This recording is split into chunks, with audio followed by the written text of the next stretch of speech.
श्री स्वामी समर्थ मैत्रिणींनो, तुमचं माझ्या ज्योत्स्ना कुकिंग या चॅनल खूप खूप स्वागत आहे।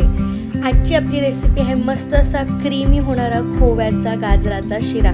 मस्त खोवा घालून, भरपूर खोवा घालून आपण केलेला आहे। चला बघूया साहित्य आणि कृती कसं काय। आपण छान गाजर घेतलेले आहे, त्याला धुवून घेतलेला आहे आणि त्याच्यानंतर मस्त धुवून घेतल्यानंतर आपण त्याला छान सोलून घेतलं आहे आणि सोलल्यानंतर मस्त आपण हे छान किसून घेतलेले आहे। किसून झालेले आहे बघा, आपण छान सोलून घेतले, त्याच्यात किसून पण घेतलेले होते। त्यानंतर आपण ठेवली मस्त जाड बुडाची कढई आणि त्याच्यामध्ये घातलेलं आहे भरपूर असं साजूक तूप आणि त्याच्यामध्ये आपण आता ॲड करणार आहोत थोडे जो आपण किसलेला गाजर आहे ना तो आपण ॲड करणार आहोत। बघा अशा पद्धतीने मस्त असं छान आपण किसून घेतलेलं आहे। मिक्सरमध्ये पण काढून घेतात, पण जे किसल्याला जी चव लागते ना ती मिक्सरमधून काढलेल्या त्या गाजराच्या शिऱ्याला लागत नाही। बघा अशा पद्धतीने छान आपण घातलेला आहे आणि छान आपल्याला ना याला परतून घ्यायचं आहे। गाजराचा शिरा बनवणे म्हणजे थोडं पेशन्सच आहे, सो आरामात बनवा तो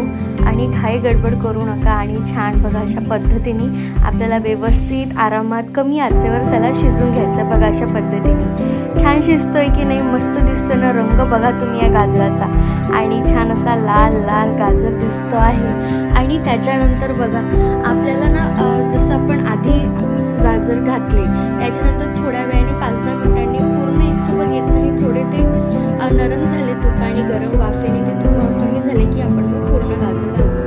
बघा अशा पद्धतीने आपल्याला कमी आचेवरच हा असा छान असा गाजर ना परतून घ्यायचा आहे, छान साजूक तुपावर अशा पद्धतीने। आणि पेशन्सचं काम आहे, आरामात करा। छान त्याला जाड बुडाचीच कढई हवी, त्याच्यानेच तो छान होतो। कमी आचेवरच आपल्याला होऊ द्यायचं। जर तुम्हाला त्याच्यामध्ये असं वाटत असेल जरा पाणी जास्त आहे, थोडं आपण आच वाढवू शकतो, पण मोस्टली आपल्याला कमी आचेवरच हा शिरा करायचा आहे। बघा अशा पद्धतीने आपण कमी आचेवर 10 ते 15 मिनिटं आपला हा छान झालेला आहे आणि आपल्याला नुसतं परतवणंच आहे याला, बस जास्त काही नाही। आता आपलं बघा ऑलमोस्ट अशी पूर्ण गाजर नरमलेलं आहे। आता आपण त्याच्यामध्ये घातलेली 1 वाटी साखर, आणि बघा कसं आहे ना की गाजराला त्याचा गोडवा असतोच, सो म्हणून आपण साखर जरा कमी घातलेलीच बरी, म्हणजे आपल्याला पूर्ण त्या गाजराचा गोडवा छान आपल्याला अनुभवता येईल। बघा अशा पद्धतीने मस्त आपण ती साखर पण छान मिक्स करून घेणार आहोत। बघा हो की नाही, छान दिसतंय ना, आणि व्यवस्थित आपण तिला पूर्णपणे मिक्स करून घेऊया आणि मस्त आपलं बघा की त्याच्यानंतर आपण जो खोवा घालणार आहोत ना, मी तुम्हाला सांगते तुम्ही पण जास्त नाही, थोडा 1 पाव जरी आपण खोवा घातला ना गाजराच्या शिऱ्यामध्ये तर त्याची चव आणखी वाढते, आणखी तो असा मस्त क्रीमी व्हायला लागतो। बघा अशा पद्धतीने आपण साखर पूर्ण एकजीव करून घेतलेली आहे आणि त्याच्यानंतर बघा मस्त साखरेचा आणि गाजर जो एक असा कॉम्बिनेशन सुवास येतो आहे ना तो खूप छान येतो आहे। अशा पद्धतीने आपल्याला आरामातच परतून घ्यायचं आहे पूर्ण गाजर। परतवणे हाच एक मेन हे आहे गाजराच्या शिऱ्याचं। बघा परतवलं आहे, त्याच्यानंतर आता आपण त्याच्यामध्ये घालणार आहोत थोडंसं दूध। माझा तुम्ही आधीचा व्हिडिओ पाहिला असेल, त्याच्यामध्ये आपण दूध घातलेलं होतं आणि बघा याच्यामध्ये पण आपण थोडं घातलेलं आहे, कारण थोडंसं एक यायला हवं गाजर, आणि त्याच्यामध्ये दुधासोबत साय पण आलेली आहे, म्हणजे तुम्ही समजू शकता की किती छान हा शिरा होणार आहे। आणि बघा अशा पद्धतीने आपण हा पूर्णपणे परतून घेणार आहोत कमी आचेवरच, मी तुम्हाला सांगते। आणि आता त्याच्यानंतर आपण याच्यामध्ये घालणार आहोत मेन इन्ग्रेडियंट, ते म्हणजे खोवा। बघा असा आपला खोवा आहे तो मस्त आपण घातलेला आहे, भरपूर असा घातलेला आहे आणि त्याला पण आपण छान मिक्स करून घेणार आहोत। फ्रीजमध्ये तो थोडा कडक आलेला आहे, पण काही प्रॉब्लेम नाही, तो त्या आचेने छान गाजराचे जे पण गरम आच आहे ना त्याने तो छान मेल्ट होऊन जाणार आहे आणि खूप छान अप्रतिम असा हा शिरा होणार आहे खोव्याचा। तुम्ही पण या पद्धतीने नक्की करून बघा, थोडी व्हेरायटी काही नाही तर खूप छान मस्त असा आपला हा शिरा होणार आहे। आणि त्याच्यानंतर आपण छान मस्त याला परतून घेऊया, खोवा वितळून जाईल, लगेच वितळून जाईल।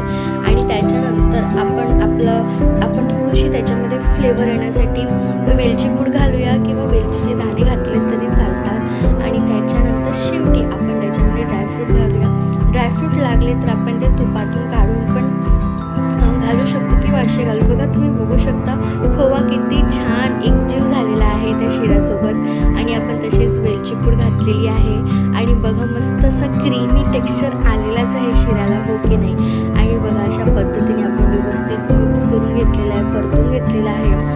जेव्हा खोवाचं छान मेल्ट होत होतं तेव्हाच खूप छान झाले. 1 चमचा पण साजूक तूप देखील घातलेला आहे वरून आणखी फ्लेवर वाढण्यासाठी. आणि बघा आपला हा मस्त शिरा खूप सुंदर असा रेडी आहे. शेवटी आपण त्याच्यावर मस्त घालणार आहोत ड्रायफ्रूट्स.